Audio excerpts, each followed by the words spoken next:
আজকে আমার নিবেদন সমাজে মুখোশধারী এবং মুখোশ পরা মানুষের অভিনয়।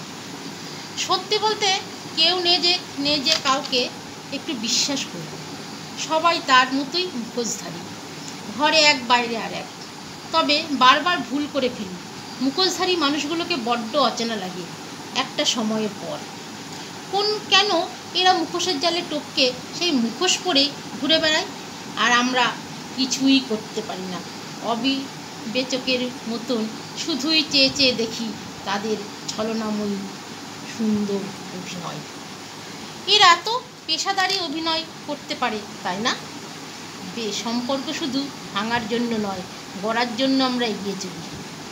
বেশ ভালোই চলে, সময়ের সাথে সাথে আরও প্রকট হয়। দুটো মানুষ আরও কাছাকাছি আসে, একে অপরের পরিপূরক হয়ে উঠতে চায়। তারপর একটা সময়ের পর ছলনা আর অভিনয়ের গতিটা বেশ বাড়িয়ে দেয়। তখন একজন ভাবে কত ভালোবাসি আমাকে, মানুষটা সত্যি খুব ভালো।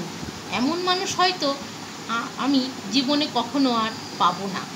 একজন নারী, একজন পুরুষ, একজন নরম মনের সরল হৃদয়ের অধিকারী, আর একজন সেরা ছলনার অভিনয়ের অধিকারী। দুজনের ভালোবাসা কি জিততে পারে? কখনো কোনোভাবে একজন কি তার ছলনায় যে অভিনয় করে আনন্দ মজা করে সেটা কি চিরদিনের মতো বন্ধ করে দিয়ে ছলনার অভিনয়ের গা থেকে মুছে দিয়ে মনকে সত্যিকারের ভালোবাসায় আবদ্ধ করতে পারে না? ভালোবাসতে ইচ্ছা করে ঠিকই, কিন্তু লাগে ভয়। অভিনয় এই শহরে যে মুখোশধারীদেরই জয়। তাই জীবনে খারাপ সময় আসা দরকার, তবেই তো কাছের মানুষ আর কে মুখোশধারী সেটা চেনা যায়। মুখোশধারী বন্ধু আপনার সাথে এতটাই মিষ্টি ব্যবহার করবে যে আপনি তার হৃদয়ের তিক্ততার কোনো আন্দাজই করতে পারবেন না। তারা শুধু তাদের প্রয়োজনে আমাদের কাছে আসে, প্রয়োজন শেষ হয়ে গেলে তাদের আবার পাত্তাই পাওয়া যায় না। আশা করি সেসব বন্ধুরা যেন তাদের থেকে দূরে থাকে। কবিতা মুখোশধারী। এই পৃথিবীতে বহু মানুষের আনাগোনা, কাউকে সঠিকভাবে যায় না চেনা। একজনের বিচিত্র চরিত্র বোঝা বড় দায়। একই সঙ্গে বিভিন্ন রূপ মুহূর্তে চরিত্র বদলায়। কিছু মানুষকে দেখলে এমন মনে হয় তাদের এত বিবেক বুদ্ধি কোথায় রয়। স্বার্থ ছাড়া চলে না, কম নয় এমন মানুষ। এমন সব কাণ্ড ঘটায় যা দেখে হতে হয় বেহুশ। পরিচয় হয় মানুষ, কিন্তু আচরণে পশুর সমান। সুযোগ বুঝে ঝাঁপিয়ে হনন করে মানুষের সম্মান।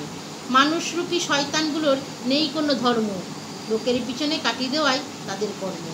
মুখোশধারী মানুষ থেকে নিজেকে সরিয়ে রাখা ভালো, তা না হলে নিজের জীবনটা হয়ে যাবে অন্ধকারের কালো।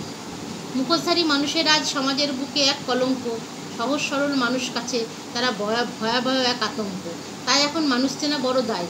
মানুষের দুটো রূপ, মুখ আর মুখোশ। এখন সমাজে মুখোশধারী মানুষ বেশি। মিথ্যায় আর চলছে সমাজ, চলছে সব মুখোশধারী মানুষ। সত্য বললেই তুমি খারাপ, সত্য আজকে বেহুশ। মুখোশ, পল্টু কর্মকারের লেখা। এটা বলে শেষ করব। কাছের মানুষ চেয়েছিলাম, কাছের মানুষ পেলাম। অসহায় তাই ভালোবাসায় শত টুকরোতে ভেঙে গেলাম। কোনটা মুখ আর কোনটা মুখোশ চেনা বড় দায়। শুধু ভুলে থাকার জন্যই মুখোশ হয়ে রয়ে গেলাম। বেদনার বালু ঝরে যাই উড়ে এপান্তর থেকে ওপান্তরে। মুখোশধারী মানুষ সবাই কেন এই জগতে এলাম। খুব ভালো লাগলো। যদি ভালো লাগলে বন্ধুরা কমেন্টে জানাবেন। ধন্যবাদ।